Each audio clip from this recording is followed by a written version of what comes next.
Hare Krishna, muy buenos días.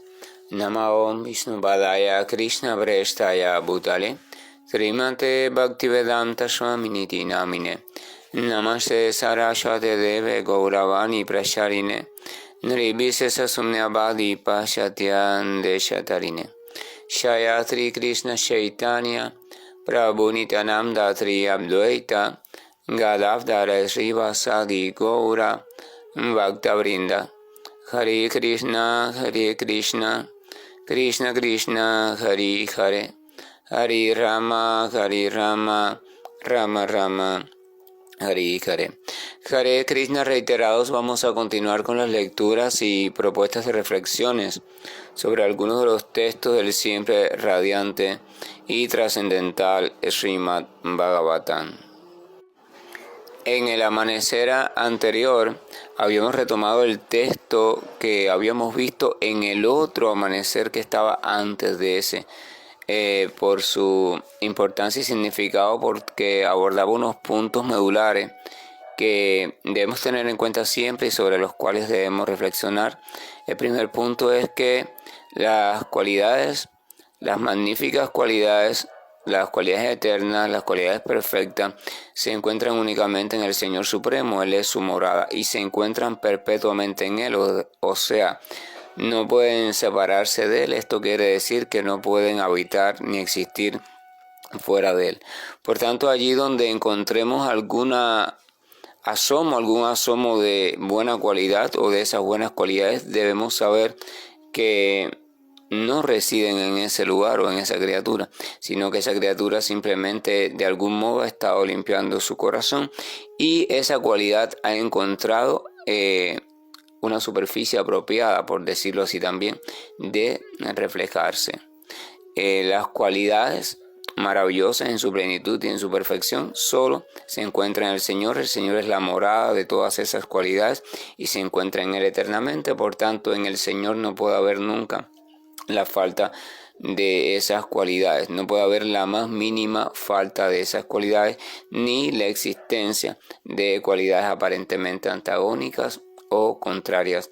Y si acaso alguien lo ve así en alguna lectura, en alguna escucha o en alguna especulación mental, debe saberse que es porque aún no ha comprendido bien la esencia de la cuestión y sigue sumergido en la ignorancia, o quizás incluso también a veces nublado por la pasión, que también impide la comprensión adecuada de la trascendencia. Otro punto que veíamos también que recordábamos es que al final de aquel texto decía que en la ausencia del Señor la era de Kali ha diseminado su influencia por doquier y yo estoy triste de ver esta condición de la existencia, decía así la personalidad de la tierra. O sea, cuando el Señor o aquello que de alguna forma actúa como representación del Señor es sacado de nuestra vida, cuando un poco le damos la espalda, entonces todas aquellas semillas que están ahí esperando, como la semilla que espera debajo de la tierra, en este caso la tierra es Kali, es la era, es la época, esas semillas de tendencias distorsionadas, de tendencias que nos van a guiar en un camino desorientado, empiezan a germinar.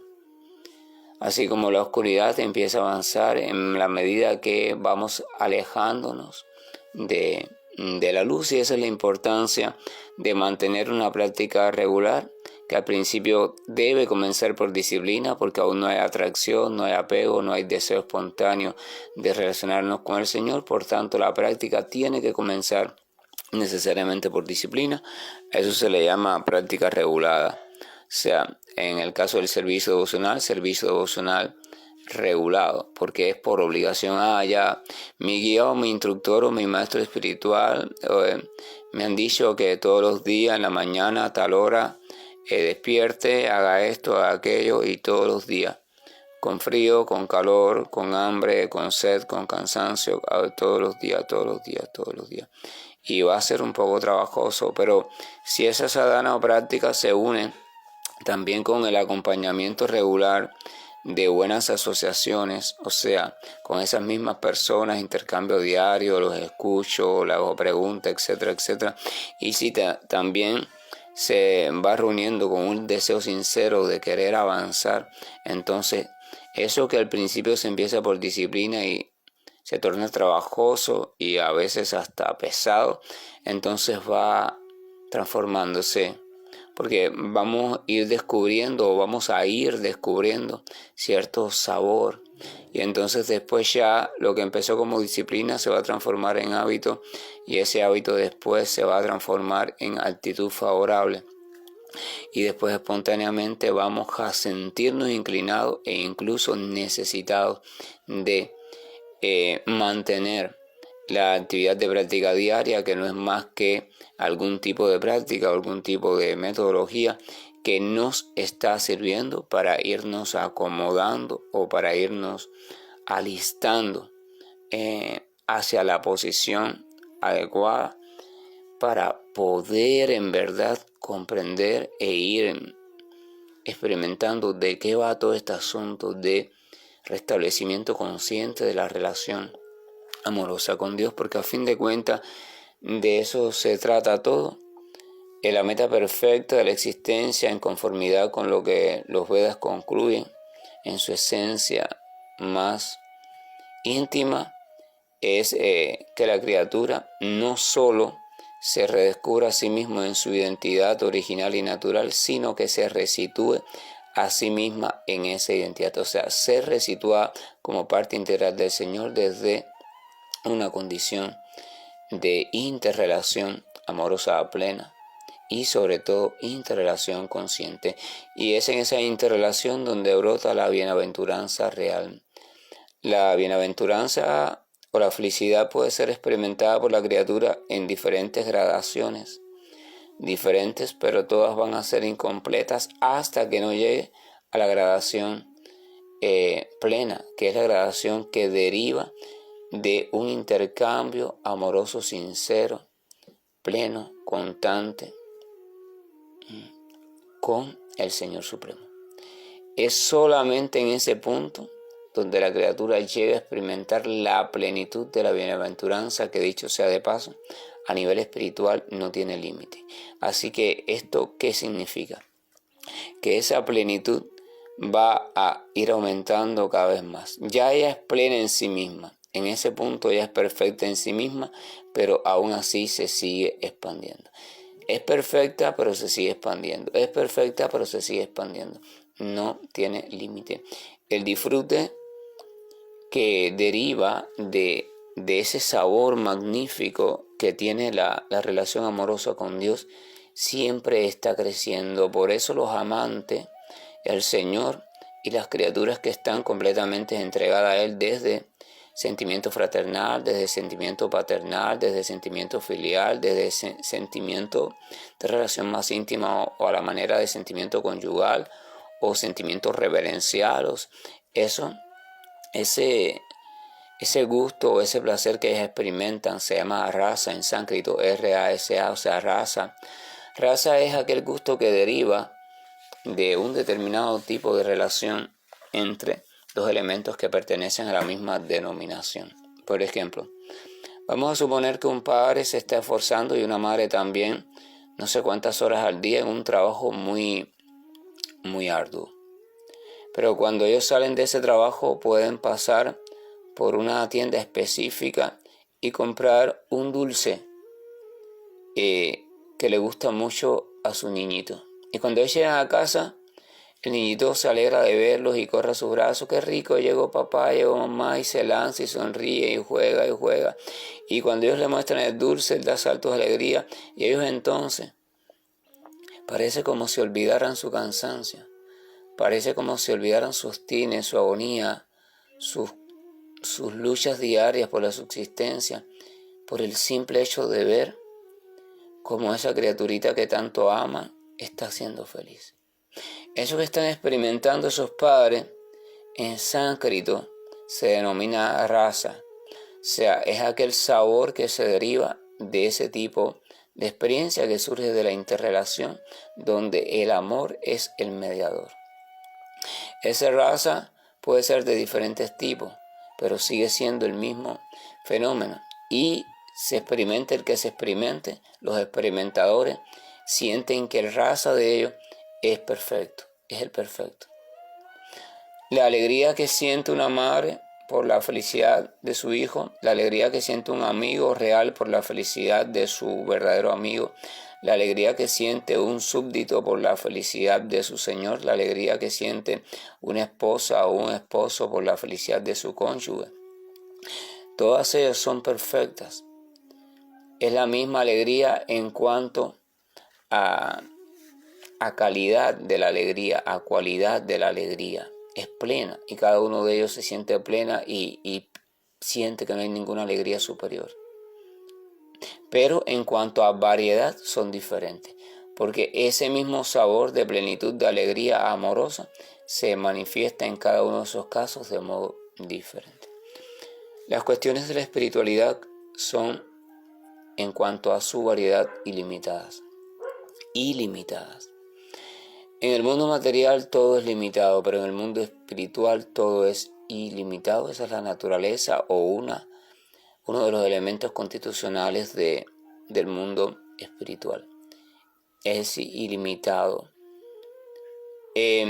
Cuando uno no ha comprendido todavía por experiencia propia de qué va esto, y ni siquiera lo ha comprendido por fe porque no lo acepta todavía, o sea, sigue buscando excusas para no aceptarlo o argumentos para ir en contradicción de esto, entonces uno cae necesariamente en el impersonalismo. O sea, cuando más en el avance del conocimiento puede llegar hasta la negación de la variedad material. O sea, la negación ya trascendió el concepto material de la existencia, pero como no existe para él la variedad espiritual, entonces se sitúa en una especie de vacío, que es lo que llaman la iluminación, ¿verdad? O la liberación en su estado inicial.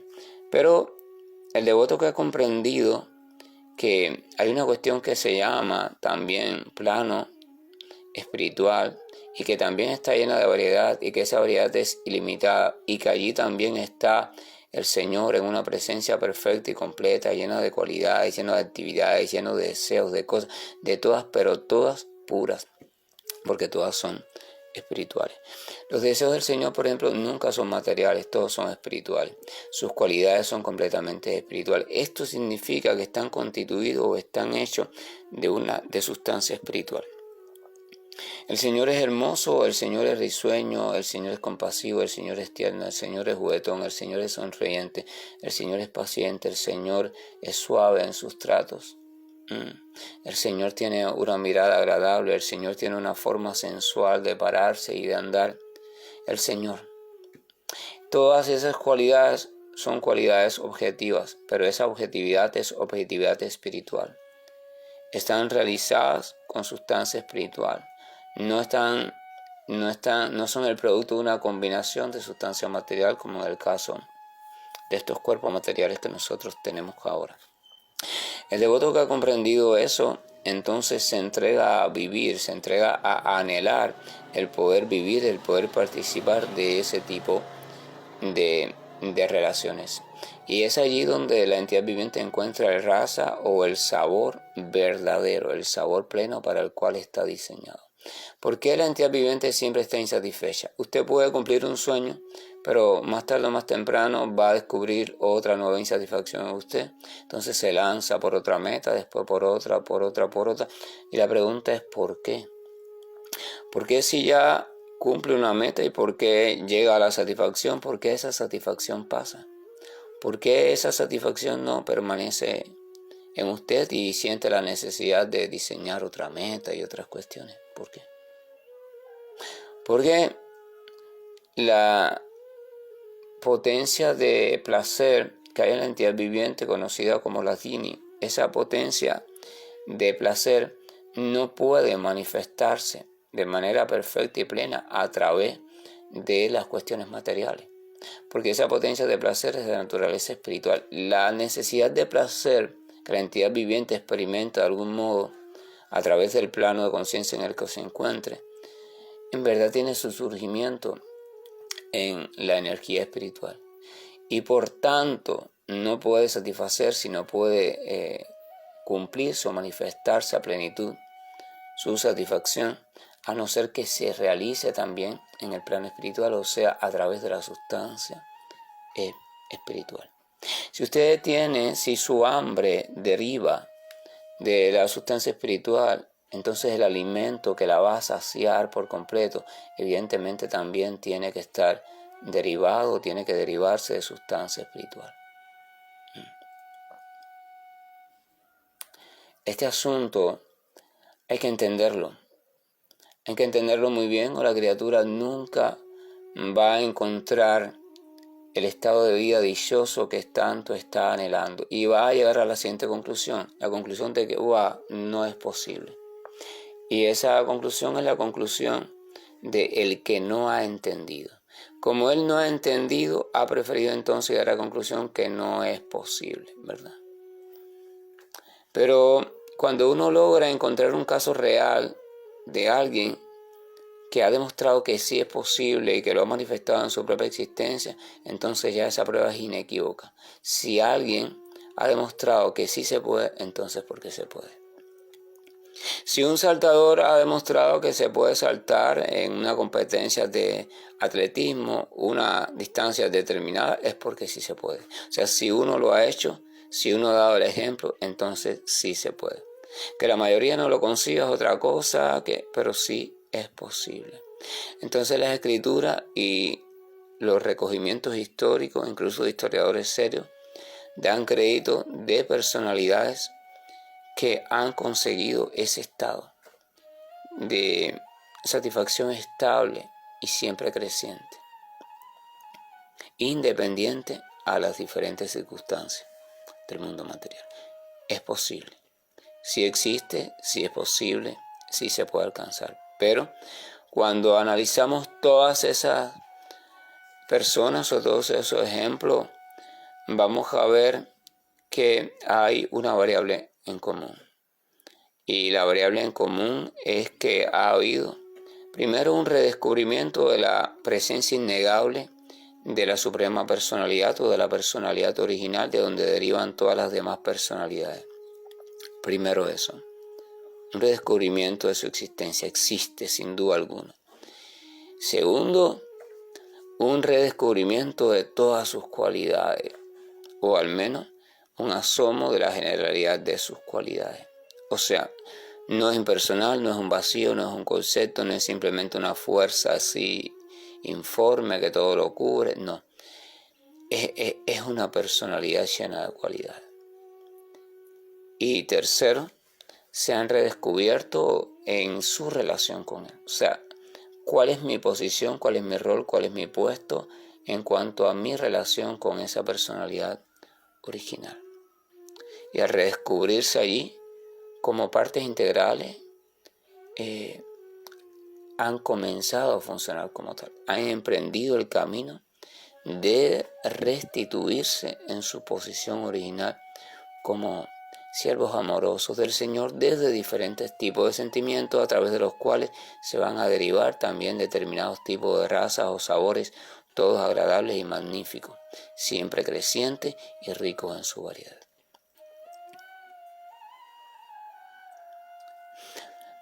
Normalmente cuando uno no experimenta un tipo de sabor que alguien está experimentando, entonces uno no puede entender la conducta de esa persona. Alguien que nunca ha querido sinceramente a alguien, por ejemplo, no puede entender cómo otra persona pudo donar un órgano hacia otra persona, o cómo incluso pudo donar un órgano imprescindible como el corazón, sabiendo que después ya iba a morir, el cuerpo se iba a morir. Fíjense. Quien no ha experimentado eso, por ejemplo, no puede entender cómo es que una mujer o una madre, o sea, una mujer que es madre, puede, a pesar de que su hijo la cubra de maltratos, puede aún así seguir deseando lo mejor por él, seguir confiando en que él quizás pueda cambiar, seguir visitando la impresión, a pesar de que él mismo sale y se vuelve a enredar, a pesar de sus consejos, y ella aún así enferma, mayor, viejita, si puede hacerlo, aún así va. Y la gente no puede entender eso. ¿Por qué la gente no puede entender eso? Esa pregunta sería importante. ¿Por qué no puede entender eso? porque no lo has experimentado. Porque no has experimentado lo que esa criatura está experimentando, y entonces estás tratando de entenderlo desde el enfoque equivocado. Desde el enfoque equivocado. No. Hay que ser tan cuidadoso con esas cuestiones de criticar y de cuestionar, ¿verdad? Lo cierto es que cuando usted ve que una criatura voluntariamente es capaz de someterse a cosas que aparentemente son, y de hecho son, grandes sufrimientos, y aún así lo hace con total convicción, estabilidad, firmeza, entrega y con cierto gozo en los ojos, entonces usted debe de imaginar que algún tipo de ganancia está obteniendo. En el caso del devoto, la ganancia que está obteniendo es recibir el placer que deriva de experimentar la alegría de su Señor, el gozo de su Señor. Que lo que Él está haciendo, lo que Él está diciendo, lo que Él está pensando, lo que el devoto está haciendo, diciendo, pensando, haciendo, lo que sea, incrementa aún más la felicidad de su amoroso Dios. Ese es el salario del devoto. Ese es el salario del que ama de verdad. La felicidad del objeto de su amor. Ese es su salario. No hay ningún tipo de búsqueda de ganancia material, no hay ningún tipo de ganancia intelectual, no hay ningún tipo de búsqueda de ganancia de liberación, de ir a un plano de conciencia superior, de librarme de los sufrimientos, no. El devoto puro, el que ama puramente, no busca nada para sí. Solo observa y se pregunta, ¿cómo puedo yo, desde mi insignificancia, contribuir en algo a que ese amor mío, ese objeto de amor, esa persona amada por mí, se sienta cada vez mejor, sea cada vez más feliz? ¿Cómo podría yo? Entonces el devoto, sabiendo que es insignificante, dice, oh Señor, ¿qué podría hacer yo por ti si tú eres tan maravilloso y tienes tantas grandes almas trabajando para ti? Entonces yo, lleno de torceduras y de imperfecciones, ¿qué podría hacer yo por ti?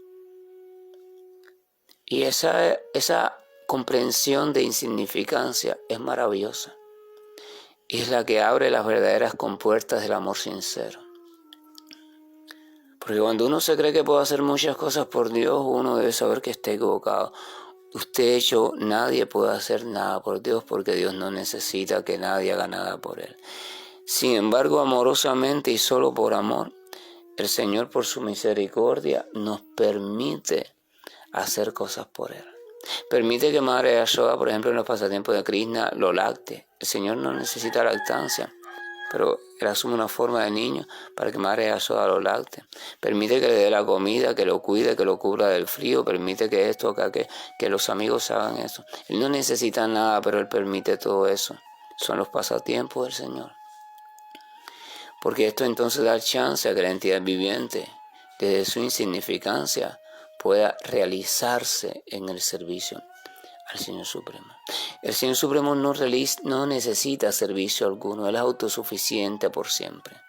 Pero aún así sabe que si la entidad viviente no se coloca en el plano del servicio devocional, nunca podrá ser completamente feliz. Entonces Él asume roles variados, diversos e ilimitados, para que la entidad viviente, desde sus cualidades, desde el plano en el cual se encuentra situada, pueda experimentar la relación amorosa que entraña el servicio, devocionar hacia Dios y entonces descubrir un placer que no existe en el mundo material. Y una vez lo descubra de una primera probadita, después va a querer repetirlo de la misma forma que hace con los placeres materiales, pero en este sentido, cada vez que lo repita, se va a afianzar más a Dios y por tanto va a estar cada vez más cerca de recuperar la posición de sierva eterna del Señor. Que la gracia y el amor de Dios nos acompañe siempre y que nos permita meditar en estas cuestiones, pues son la única forma de llevar nuestra vida hacia un punto exitoso, que es el punto de el revivir nuestra relación con Dios. Hare Krishna, buen día. Estoy finalizando la llamada.